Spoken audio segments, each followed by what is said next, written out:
to mark it with the first official Garda celebration here today. So thank you very much for that, Dr. Reynolds.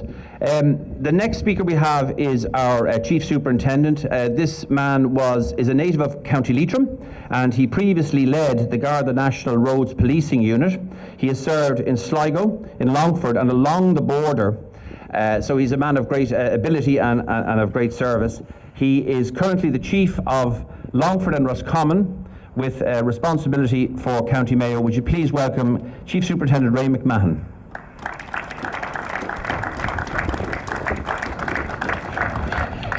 Thank you all.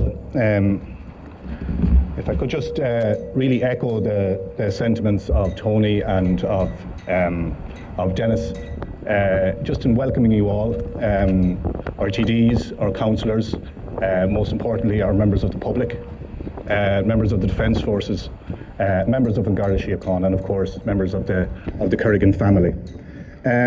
I suppose I have a huge interest, I suppose, myself in the history of Garda Síochána, and I suppose maybe just to personalise it a bit, my own grandfather joined Garda Síochána, I think 2 weeks after P J Kerrigan, on the 9th of March, and he was given the number of 195, and I suppose to reflect on, as a society over 100 years, the way we have changed. His father had just died, and he had got word, and he needed to go back to the funeral and look after his mother. But at that time, he was refused to actually leave to go. So he had to leave in Garda Síochána, and he came back 2 months later.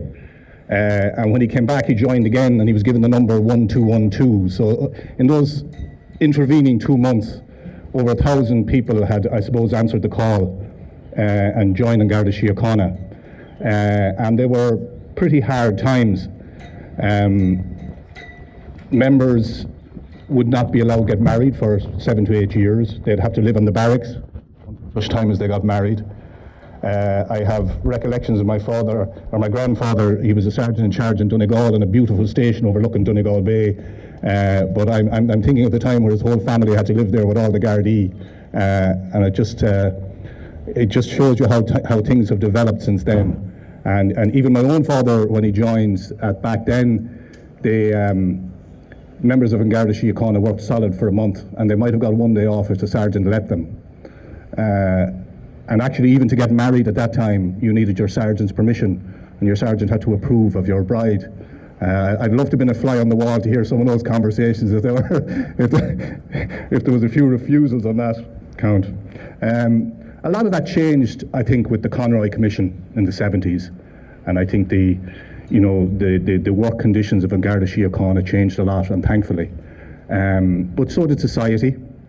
And I don't think it'd be fair to say society became more difficult, but certainly more complicated, and has become more violent.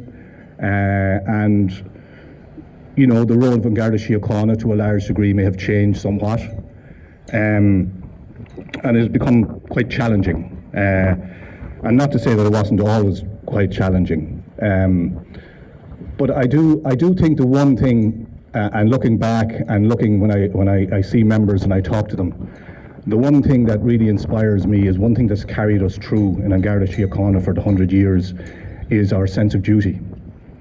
And our sense of duty and our sense of commitment to the community.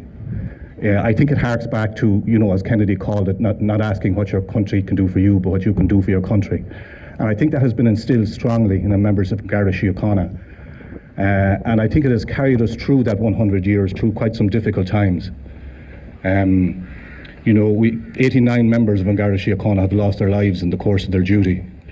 Countless more have lost their lives while serving in Garda Síochána. And it's not that long ago, actually, that we had the dubious distinction of having the second shortest lifespan after retirement, which is only just over 2 years. And a lot of that will go down to the hours of work and the stresses that were involved. And thankfully, I think we are developing as an organisation to be able to cater for that, and cater for mental illness, and cater for all the other aspects of the job that are becoming so difficult. And I think really as society is developing, so are we. We have served since in 12 different countries in the United Nations, over 1,000 of our members from Asia, Europe and Africa. We now have over 30% of our force are female, and I think the new recruitment campaign is over 40%, which is really, really great to see. And we have, to show the diversity that we are embracing, we have we have members from 24 different nationalities now in Garda Síochána, and hopefully that will continue to expand, because our communities are changing and we need to embrace and be within the community, which is what was always our bedrock. And it goes back to that service to the community that has held us so strong for the last 100 years, our commitment to the people and our commitment to putting them first. And I'm glad to see members of the locality and our local representatives here, and looking forward to the next 100 years. And no doubt we will have a lot of challenges, and no doubt we will face those challenges. And I think that sense of duty and that sense of community, it's 100 years old, and I think it'll carry us through for the next 100 years as well. Thank you.